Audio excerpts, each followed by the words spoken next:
Merci de choisir DBS pour vous informer. Place à l'actualité sur le continent africain. Au Congo, l'inquiétude persiste au sujet de l'état de santé du général Mokoko, hospitalisé depuis jeudi dernier dans un établissement militaire de Brazzaville. Ces derniers jours, des informations contradictoires ont circulé selon lesquelles il aurait été testé positif au coronavirus. L'un de ses avocats français a apporté le démenti formel. Dans un communiqué, il a indiqué que l'ex-candidat à la présidentielle congolaise de 2016, âgé de 73 ans, souffre depuis plusieurs années d'une crise de paludisme aiguë aggravée par l'hypertension, ce qui expliquerait la dégradation soudaine de son état de santé. Dans le pays, l'inquiétude ne retombe pas, la mobilisation y compris diplomatique se poursuit pour tenter d'obtenir au plus vite son évacuation sanitaire afin de lui permettre de recevoir des soins appropriés. Jusqu'ici, sa famille s'oppose à son transfert vers la clinique Léono de Brazzaville, dédiée au traitement du Covid-19 et considérée comme un mouroir selon l'un de ses avocats. Du côté des Nations Unies aussi, on se dit très préoccupé et on demande au président Denis Sassou Nguesso de faire le nécessaire pour sauver la vie de l'opposant. Rappelons qu'en 2018, le groupe d'experts de l'ONU sur les détentions arbitraires avait ordonné sa libération immédiate et sans condition. Le général Mokoko a été condamné en 2018 à 20 ans de prison pour atteinte à la sûreté de l'État et détention illégale d'armes de guerre. En République démocratique du Congo, la colère du personnel soignant en charge de lutter contre l'épidémie de Covid-19. À Kinshasa, ils ont entamé une grève illimitée pour protester contre le manque d'équipement, les conditions de travail et l'absence de prise en charge en cas de contamination. Ils réclament aussi au gouvernement 3 mois de salaire impayés. Le premier cas de Covid-19 a été détecté en RDC le 10 mars 2020. Les cas se sont rapidement multipliés dans le pays, considéré comme l'un des plus exposés d'Afrique. Je ne serai pas infecté et je ne propagerai pas la Covid-19. C'est le nom de baptême de la campagne de dépistage massif lancée lundi au Burundi dans la capitale économique Bujumbura. Elle intervient après le brusque revirement du président Evariste Ndayishimiye qui a déclaré la Covid-19 le pire ennemi du Burundi. À Bujumbura, qui compte le plus grand nombre de malades, plusieurs centres de tests ont été installés. Des dizaines de personnes ont fait le déplacement pour se faire dépister. Le ministre en charge de la Santé qui a lancé la campagne a indiqué que dans la seule ville de Bujumbura, son ministère avait prévu de dépister 250 individus par jour.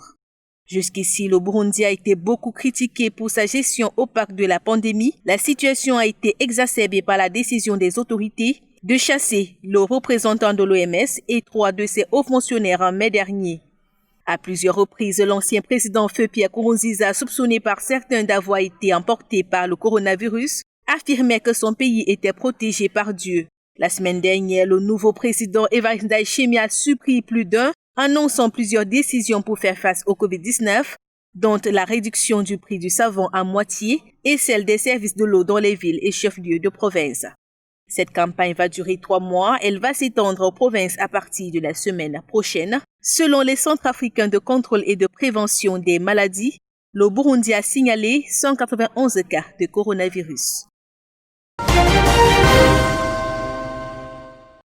Au Kenya, les vols internationaux et nationaux reprendront à partir du 1er août dans le cadre d'une levée progressive des mesures de lutte contre la pandémie de coronavirus.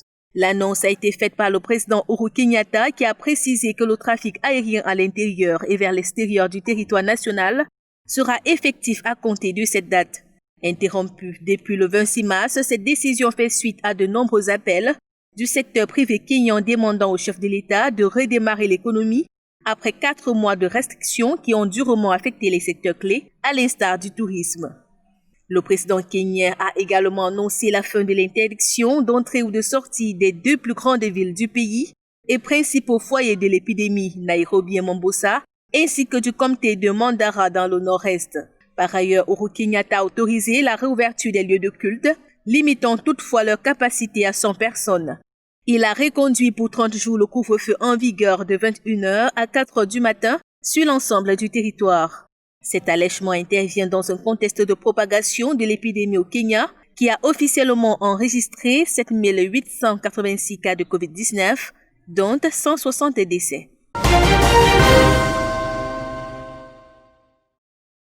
En Éthiopie, 5 hauts responsables d'un des principaux partis d'opposition, Oromo, l'ethnie la plus importante du pays, ont été arrêtés depuis les violences qui ont fait 166 morts la semaine dernière. Des violences déclenchées par le meurtre du très populaire chanteur Achelu Hundessa, porte-drapeau de l'ethnie Oromo, abattu par des inconnus dans la soirée du 29 juin à Addis Abeba. Ces violences constituent la pire depuis l'arrivée au pouvoir du premier ministre Abiy Ahmed, en 2018 lui-même issu de l'ethnie Oromo. C'est dans ce contexte de forte tension que le deuxième pays le plus peuplé d'Afrique, avec quelques 110 millions d'habitants, se prépare à tenir des élections générales dans les prochains mois. Le scrutin initialement prévu en août avait été reporté sine die en raison de la pandémie de coronavirus, un report qui alimente aussi les tensions actuelles. Le nouveau président malawite Lazarus Chakwera a annulé la célébration de la fête de l'indépendance prévue ce lundi 6 juillet en raison de la forte propagation de l'épidémie du coronavirus. Initialement prévu dans le stade avec une assistance limitée 20 000 personnes, c'est finalement dans une caserne militaire en présence d'une centaine d'invités triés sur le volet que s'est célébré le 56e anniversaire de l'indépendance de cette ancienne colonie britannique. Le nouveau président a prêté serment le 20 juin, mais sa cérémonie d'investiture était programmée dans un stade lundi afin de coïncider avec cette commémoration. Le Malawi compte officiellement 17 morts pour 1113 cas de coronavirus, dont 7% recensés le week-end. Selon les statistiques officielles, au moins 64% de ces nouvelles contaminations se sont produites par transmission communautaire au sein des familles et des populations locales. Voilà qui fait l'essentiel de l'actualité en Afrique. À très bientôt.